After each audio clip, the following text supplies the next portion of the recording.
Bien, y continuamos nuestra conversación en Llegó la Hora y ya está con nosotros Pedro Pablo Vergara, presidente del Colegio de Abogados y académico de la Facultad de Derecho de la Universidad del Desarrollo.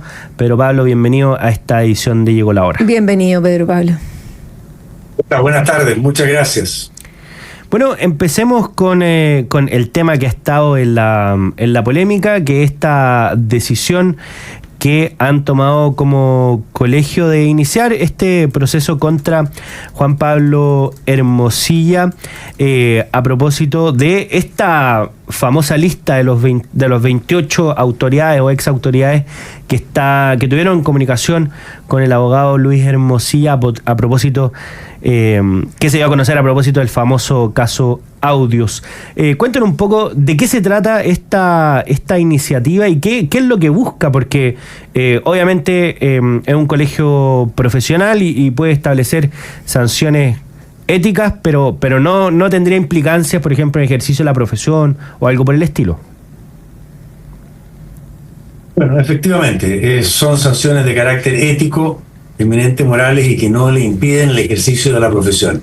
Pero voy en orden. ¿De qué se trata? En primer lugar, ante esa conferencia de prensa que dio Juan Pablo Hermosilla el jueves de la semana pasada, yo mismo, analizando las normas del Código de Ética que regulan las relaciones que pueden tener los abogados con los medios, estimé que ahí podía haber un exceso de lo que a un abogado le corresponde hacer respecto de los medios, y que es esencialmente informar.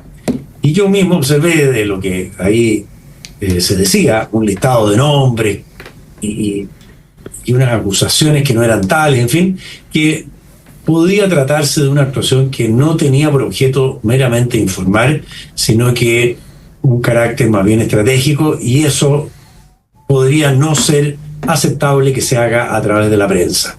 Los abogados deben hacer valer los antecedentes para la defensa de sus clientes en el proceso respectivo y no a través de los medios de comunicación.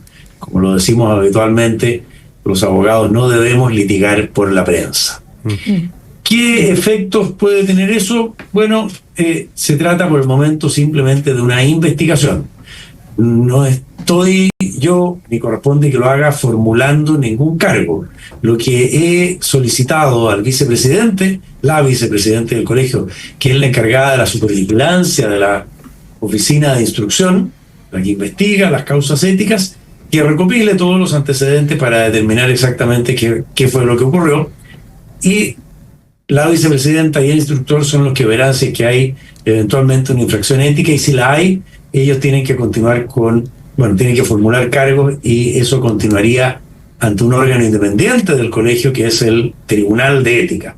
Y lo he dicho siempre, es un órgano independiente cuyas sentencias son revisables en la Corte de Apelaciones de Santiago en este caso.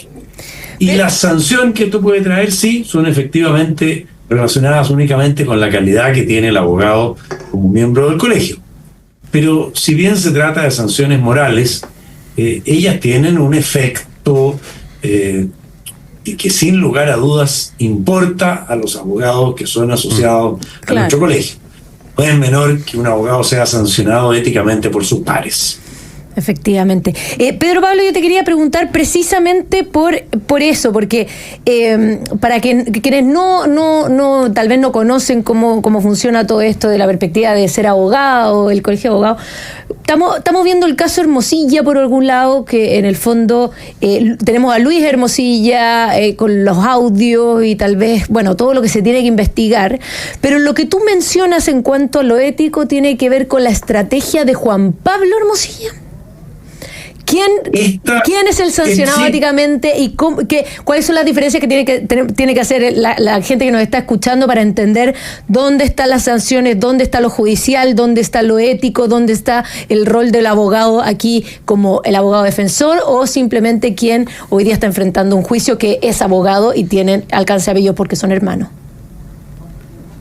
Esta última investigación, que se abre a partir de la conferencia de prensa del día jueves pasado, únicamente tiene por objeto que se investigue si es que don Juan Pablo Hermosilla ha infringido alguna norma de la ética al dar esa conferencia. Nada más. Claro, naturalmente se relaciona con la defensa que él está haciendo de su hermano por el llamado caso Audios. Pero esa investigación que se va a abrir no tiene nada que ver con el caso Audios en sí mismo. Es una investigación por la manera en que se comunica algo a la prensa. Pudo haber sido cualquier otra cosa. Y respecto de don Luis Hermosilla, y por eso que es muy buena tu pregunta, respecto a don Luis Hermosilla hay dos causas éticas distintas por el comportamiento que él tuvo en relación con clientes. Y una de esas investigaciones está suspendida porque hay una causa penal que se está tramitando, y conforme a nuestro reglamento, cuando hay una causa penal que se relaciona con una causa ética, la causa ética queda suspendida hasta que termina la causa penal. Y hay una segunda causa ética que está todavía en etapa de investigación y que, bueno, depende de lo que pueda ocurrir, esa podría llevar a que se abra una nueva causa ética ante el Tribunal Ético del Colegio. Ahora, esas causas, mientras están en investigación, son reservadas, son confidenciales, y son confidenciales incluso para el presidente del colegio. Los que manejan la investigación ética son la vicepresidenta y el instructor ético. Nadie más. Todos los consejeros, todos los, incluido yo, digamos, el presidente, somos terceros, y esas causas, en la medida que estén en etapa de investigación, son secretas. Y eso está así en el reglamento, y está bien que así sea, porque no queremos que la existencia de una investigación ética sirva ya como una condena anticipada. Simplemente se sabe que hay una investigación y punto. Bueno, estamos conversando con Pedro Pablo Vergara, presidente del Colegio de Abogados y académico de la Facultad de Derecho de la Universidad del Desarrollo.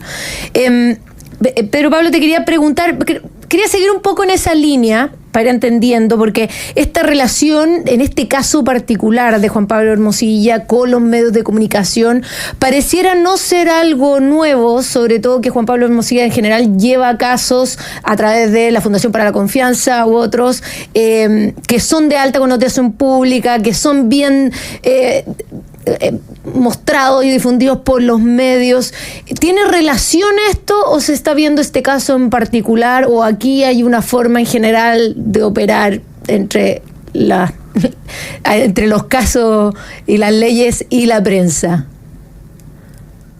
Mara, no sé. Lo que sí puedo afirmar es que efectivamente Juan Pablo Hermosilla fue objeto de un juicio ético que fue iniciado por denuncia, entre otros, de la revista ¿Qué pasa? Este hombre Nicolás López y el abogado Francisco Pfeffer, por la manera en que don Juan Pablo Hermosilla hizo uso de los medios. Esa causa fue conocida por el Tribunal Ético del Colegio, se dictó una sentencia en que se le absolvió, pero esa sentencia, como les explicaba recién, es apelable. Y fue apelada y está pendiente en la Corte de Apelaciones, que tiene que colocarla en tabla y dictar la sentencia definitiva que corresponda. Esa sentencia fue dictada por el Tribunal Ético y, apelada que lo fue, queda en suspenso hasta que la Corte de Apelaciones resuelve. Y ahí, a propósito de lo que comentaba también, de la relación del proceso judicial con los medios de comunicación en general, una de las cosas que ha llamado la atención en el último tiempo es cómo presuntamente, a través de la Fiscalía, que son los que tienen la obligación de resguardar el contenido de ciertas investigaciones, termina cierta información que es a priori confidencial en manos de los medios de comunicación a través de las famosas filtraciones. ¿Ve en eso un riesgo para la institucionalidad? Porque hoy día pareciera que es una práctica bastante generalizada, especialmente en aquellos casos de alta connotación pública, donde incluso llegan a filtrarse conversaciones de carácter absolutamente privado y que no son relevantes en ningún caso para la causa penal misma. El Colegio de Abogados lleva reclamando de la existencia de esas filtraciones, atribuidas en muchos casos al Ministerio Público, desde hace bastante tiempo. Y adicionalmente, respecto de eso, hay norma expresa en el Código de Ética que le prohíbe al abogado que ejerce ese tipo de cargos valerse de información. No dice filtrar información, pero no recuerdo el texto exacto, pero algo muy parecido a que le está prohibido hacer valer información a través de los medios para obtener resultados judiciales o para influir en la población o incluso en los propios tribunales. Eso es absolutamente reprobable. Es un problema universal por lo demás, y que legislaciones internacionales buscan siempre cómo solucionar ese problema, porque no cabe duda de que lo que se difunda en los medios de prensa influye en los tribunales. Es muy difícil que un tribunal pueda actuar haciendo caso omiso de todo lo que la opinión pública diga. Y la opinión pública normalmente está de alguna manera influenciada muy directamente por los medios de comunicación. No solo por los medios de prensa oficiales, hoy día también tenemos el problema de las redes sociales y todo el problema de la llamada fake news. Entonces, las filtraciones son algo absolutamente indebido, que no debe ocurrir, es reprobable y afecta a la imparcialidad que debe existir en la tramitación de este tipo de causas. Afecta a lo que se llama la igualdad de armas. Interesante concepto. ¿Cómo es entendido por los abogados, José Francisco? Por los abogados, bueno. Por los abogados, bueno, yo no conocía ese término. Y ahí en ese sentido, ¿les parece que la Fiscalía ha reaccionado de forma adecuada frente a estas filtraciones? Porque claro, además de esto es delito, ¿verdad? Que se filtren estas cosas. O sea, ya tiene como la sanción por parte de la legislación, pero una cosa puede ser delito y otra es como evitar que materialmente ocurran.